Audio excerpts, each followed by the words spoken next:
Okay, so this is a really good topic today. This is a major concern with parents with children with special needs. This topic came up today in a group that I was in.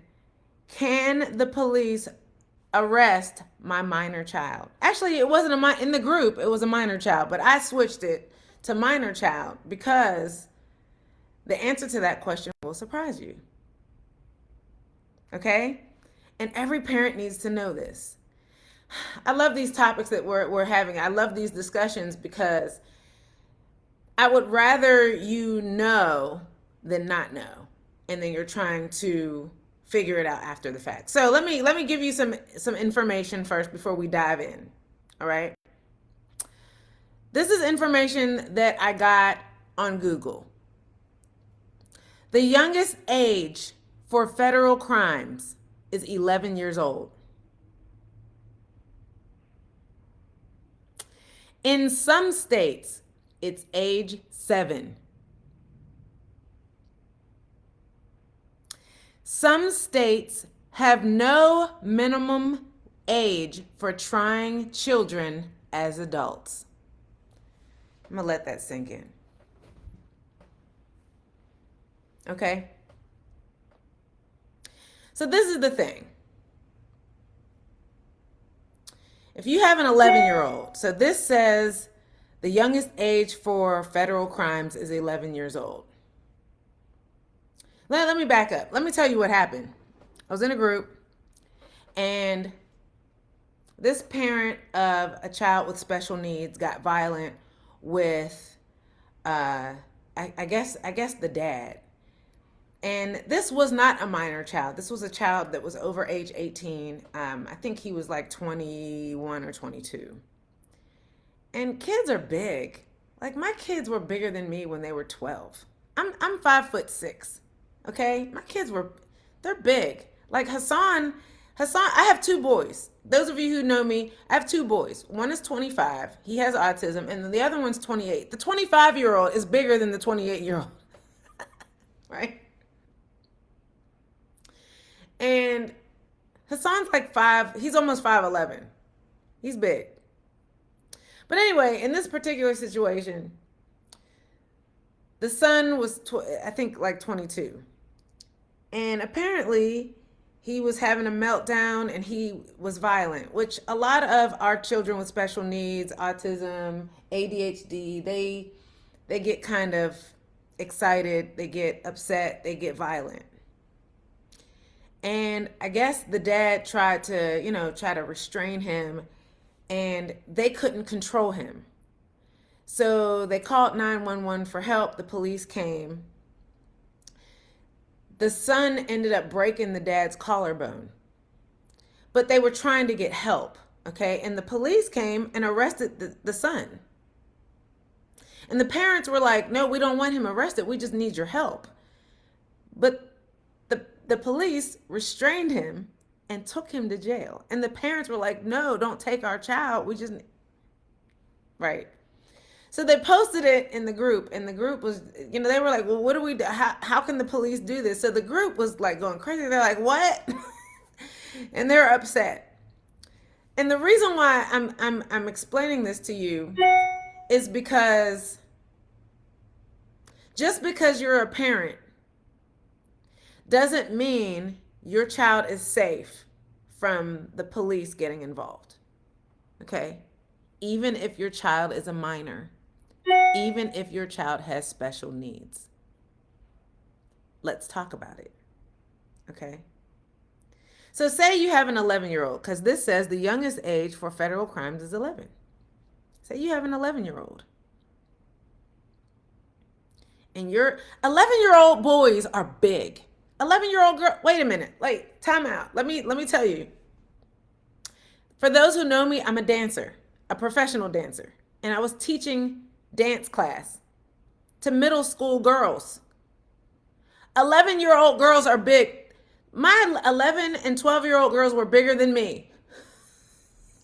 They're big. Kids are big. I don't know why they're so big. They're huge. But some of these girls, these 11 and 12, they were bigger than me.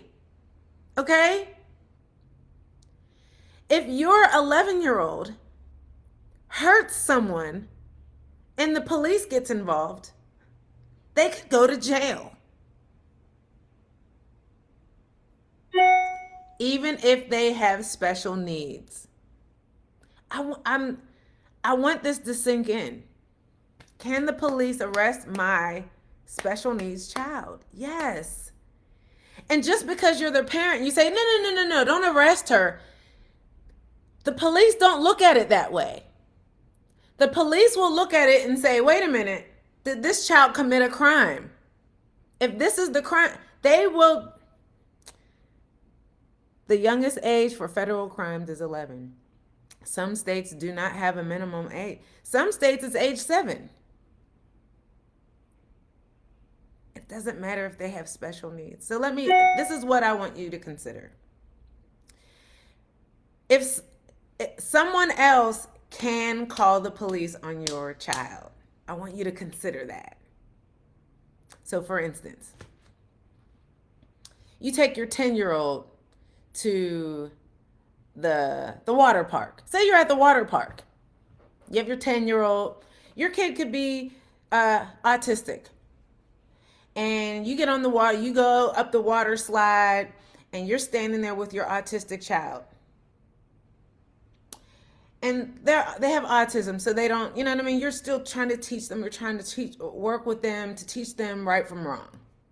And it's almost your turn, and you guys are standing behind some other kids in line, and your autistic child pushes the kid in front of you, and the kid in front of you goes head first down that slide and bangs their head on the slide, and now they have a concussion and a broken nose and whatever.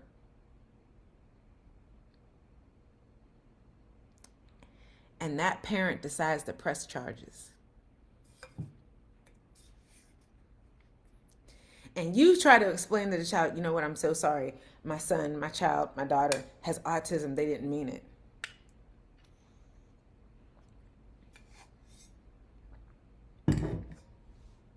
And that other parent gets a lawyer.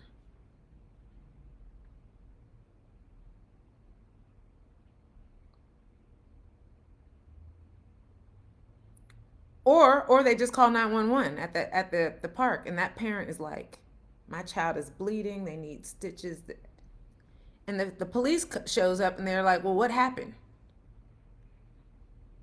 Her kid pushed my kid on the water slide, and you're like, my child has autism. I'm sorry, he didn't know any better. And the police is like, this child has to go to the hospital. This child is unconscious. This child is, yeah, your kid committed a crime. Yeah. Your child could have a permanent record at age 10 that will follow him throughout his adulthood. Your child can be detained, and it doesn't matter that they have special needs.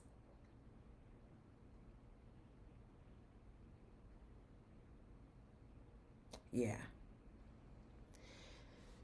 So let's talk about what you need to do.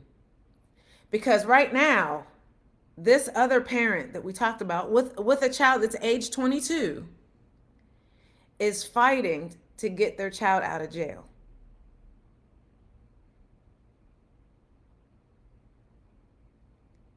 And the thing is that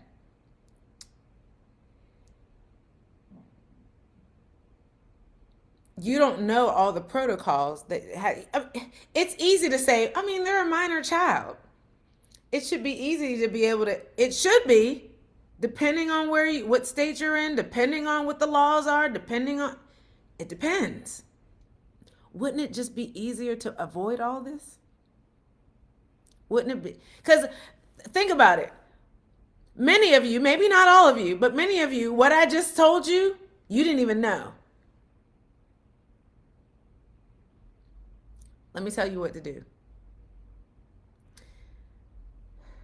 This might sound simple and easy, but I'm going to say it anyway.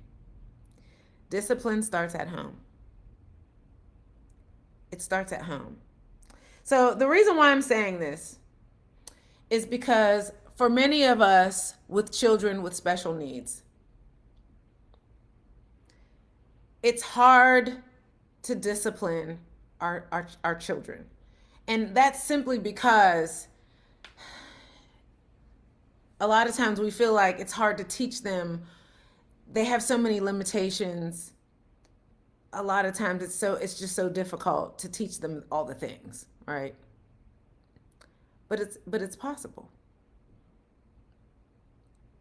Let me tell you a story about what just happened. This is recent. Now Hassan's 25, but you'll understand. So Hassan likes trains. If you've watched any of my videos, if you know me, you've heard me talk about Hassan and his trains. But he also likes Sonic the Hedgehog. So as you know, the Sonic the Hedgehog movie just came out last year. It came out in December, right? So last year around this time, they started advertising the movie. So he was like, "Yo, this movie is coming out in December." So me and my friends are making plans to see this movie. It's coming out around Christmas time. I'm like, "Okay, cool. Yeah, you and your friends, okay?" So he's excited. Him and his friends from Georgia State are making plans to come see this movie, right? So he's talking about it for months. And it's funny because his dad, who lives in Pittsburgh, was like, "When you come to Pittsburgh for Christmas, we're going to all see the movie." He's like, "Nope, I already have plans to come to go see it with my friend." Like, he's been planning this outing with his friends. He can't wait. And trust me, all he needs me to do is drop him off because I'm not invited. Okay. He gonna go see it with his friends. Okay. About a month before this movie came out in November, uh, he violated my rules. Hassan knows better. Hassan's real good at following rules. Hassan does his chores without being asked. Hassan does his laundry without being asked. He cleans up. Hassan's very good at rules. Hassan walks out this door. He catches his bus. He catches 2 buses and 2 MARTA trains downtown. He's very good at following rules. But when he doesn't want to follow rules, he doesn't. And he'll do it behind your back and be sneaky when he wants to, like normal 25-year-olds. Okay? He's smart. He's smart. He has autism, but he's still smart. Does that make sense? Okay. So he got caught not following my rules. Discipline starts at home. This is the thing. If I, as a parent, want to make sure he follows rules outside of this house, I have to make sure he understands following rules and respecting my authority in this house. Discipline starts at home. If I can't make him listen to me, he's not going to listen outside of this house. If I can't make him respect my authority, he won't respect anybody else's authority. Does that make sense? And just a side note, this isn't just for kids with autism. This is parenting 101 for everybody, okay? I cannot trust him to go to Georgia State University. I cannot trust him to ride buses on MARTA by himself if I cannot get him to follow rules in my house. Okay? So when I know he knows the rules and he chooses to violate my rules, I have to make sure there are consequences. So when he got caught violating my rules in my house, I said, "Oh, you went out of your way to go behind my back to make sure I didn't find out, but I found out anyway because I got eyes everywhere. I'm not taking you to see that movie. How about that?" The one that you've been planning for a year?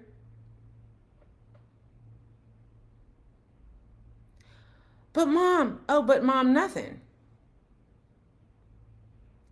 You want to be treated like an adult, but you don't want to. You want to live in my house and not follow my rules. Discipline starts at home. I have to let him know how serious it is to follow rules. And it's not just about following rules. This isn't about the movie. If he can follow my rules and do what he's supposed to do in my house, then when we're out here in these streets, when he's dealing with other people, I'll be able to get him to follow rules. We don't put our hands on people. I'm teaching you to control your emotions. And it starts when they're young. It's easy to listen to me and say, "Oh, Teray, he's 25." Of course, he wasn't always high functioning. There were some things I put in place whenever he was younger, and he didn't know better. And he didn't understand the words that I was saying to him. There were some things that had to happen first to get him to this point. So even now that he does understand, and I know he understands, sir, you're going to be punished. I'm not taking you to see that movie. Oh, you'll still see it because whenever you go to Pittsburgh, your dad's taking you, right? Yeah, you'll still see it. You just won't see it with your friends. You have to be able to feel the weight of these consequences because you need to follow my rules. I wanted to take him to see that movie so bad, but this isn't about me. This is about making sure he understands consequences. This isn't about the movie. This isn't about me and my silly rules. This is about him understanding that rules matter and respect matters, and you have to listen. Because these rules out here, I'm trying to prevent you from going to jail. And whenever you go to Georgia State's campus and they have rules, I need you to understand that rules are powerful and you have to pay attention and listen to rules. It's all about teaching you to follow rules. And rules are all about, like, you can't hit people. You can't fight people. You have to control your emotions. Now, obviously, the first thing was when they're young, teach them how to control their emotions. You know what I mean? Just stuff like there are other things in place first to be able to teach them to be able to get to this point. He's 25. You know what I mean? We've been dealing with autism since his diagnosis at age 5, clearly. But this is how it. So that's the first thing. The second thing I want you to do about this whole police thing, if your child is having a tantrum and they are violent at home, what I want you to do is don't call the police. Because the police is going to see a crime scene. That's their job. Whenever I was in the group and I read this about this parent and what happened, everybody was mad at the police. The police, they're not trained to see disability. They're not trained to understand people with mental health conditions. Let me help you understand. The police were doing their job. And let me tell you why. In the police's defense, let me explain something to you. Police have to deal with people. They have to deal with rapists. They have to deal with, murderers. They have to deal with all kinds of people. Do you really think that those people are in their right mind? All these people got mental issues. Who in their right mind is running around raping kids? They're not in their right minds either. Who's out here running around stabbing people? They're not in their right minds either. The crazies that they deal with all have mental issues. They're undiagnosed. I'm not saying that your kid is, different than I'm not saying, okay? I'm not saying, well, they're criminals and your kid isn't. What I'm saying is their job is to deal with the people who committed a crime. If you call 911 and you say my child is violent and he hurt us, all they're thinking is your child committed a crime and we're going to do our job. That's all I'm saying. Don't come for me in the comments talking about, yeah, but you have a heart attachment to your child. Don't call the police. I'll tell you who to call. because the police is going to do their job. They're not going to be the ones to help you the way you want to be helped. That's what I'm saying. I'm going to tell you who to call. You call the ambulance. Because the way you see it is that your child is not being a criminal because they're not doing it on purpose. They're having a mental medical issue. So if they're having a medical issue, they need medicine. They don't need the police. Does that make sense? So if you need to call 911, you call them and you say, my son is having a mental breakdown. Please send an ambulance. That's what you say. Or you put them in your car and you take them to the hospital. And you explain what's going on. And they have nurses and doctors that will restrain them and give them a shot. And then they'll take them to a mental health hospital. But if you thought that the police was going to take your kid to a mental health hospital, in fact, if you call 911 and you ask them to send an ambulance, the police is going to come first anyway. So don't even call 911. Yeah, you can call 911. But the police is going to come. But if you call them and you position it from a standpoint saying that, he's having a mental health issue and we need him to go to a hospital, say it that way. Don't talk about the damage that he's doing. Because really, it's a hospital issue. It's a medical issue. Okay? So if you tell them he's being violent, then they're going to come with handcuffs and tasers. Do you see what I'm saying? Because now I'm feeling for this family whose child is in the hospital. But even if your child, if your child is 10, if your child is 15, they're going to treat them like a criminal. And that's why I'm having this discussion. Because I want you to understand, don't wait until your child gets in jail and say, well, I didn't know. That's why we're having this discussion. Does that make sense? And we want to avoid that. Okay. So, yeah, it doesn't really matter what the age is in your state. You just never want to find yourself in this predicament, especially whenever you're in a public place and your child hurts another child or sending them to school and you're not around and they're like, yeah, Bobby, picked up the whatever, the big heavy item and struck another child. And yeah, now that child's in the hospital. And I mean, even the school might call the police. You know what I mean? So you don't want that. You don't want these problems. And you don't want your child to have a record. So I hope that helps. Do me a favor and like this video, subscribe, and I'll talk to you soon. Thanks for watching.